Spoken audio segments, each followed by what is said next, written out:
Hello बच्चों, जय श्री राम। बच्चों, आज हम लोग श्री रामचरितमानस का दोहा संख्या 65 से आगे पढ़ेंगे और ये होगा भाग संख्या 58।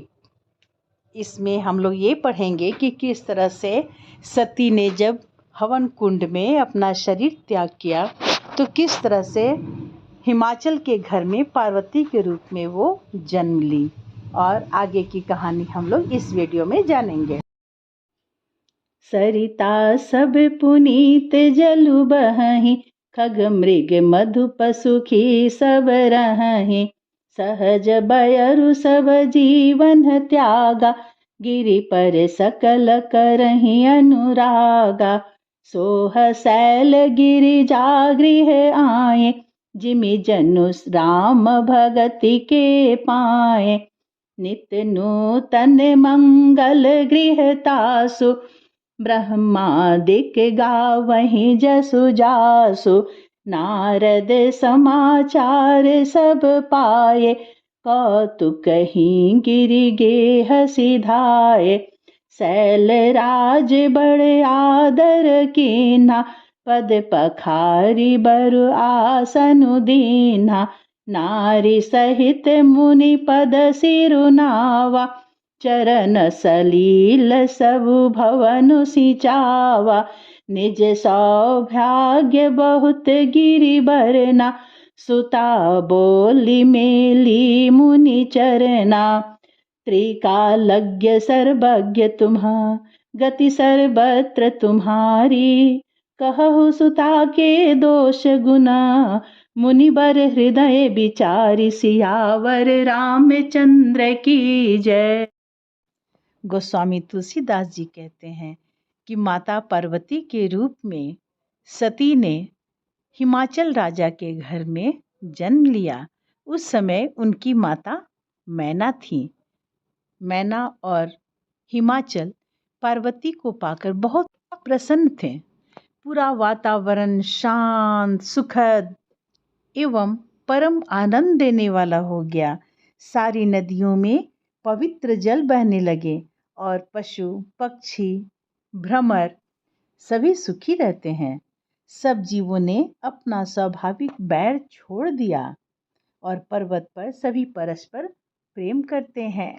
सारे पक्षी कलरव करते हैं और गाय तथा शेर एक ही घाट पर पानी पीते हैं।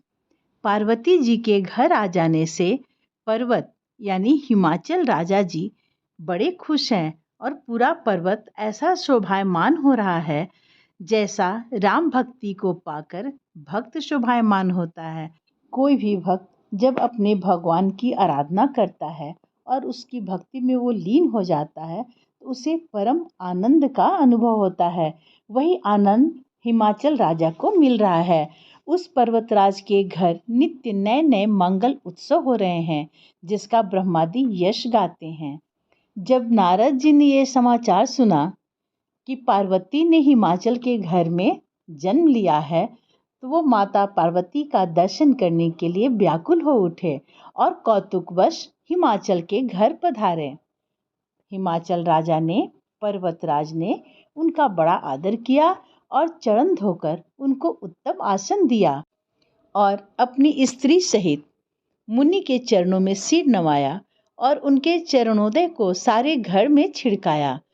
नारद मुनि के घर आने से हिमाचल ने अपने सौभाग्य का बहुत बखान किया और वो बहुत खुश थे कि उनके घर में पार्वती पुत्री के रूप में जन्म ली है।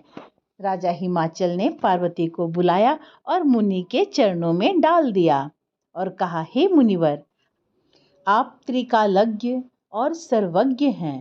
त्रिकालज्ञ का अर्थ होता है बच्चों तीनों कालों को जानने वाला। तो नारद मुनि को पूरी जानकारी रहती थी कि किस काल में क्या होने वाला है। वो पूरी पृथ्वी पर भ्रमण करते थे और सारी पृथ्वी की भी जानकारी उनके पास होती थी।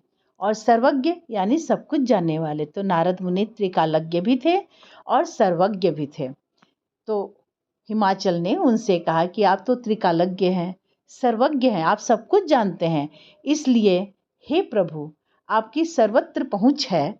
आप हमारी कन्या के दोष और गुण विचार करके कहिए कि हमारी कन्या का भाग्य कैसा है।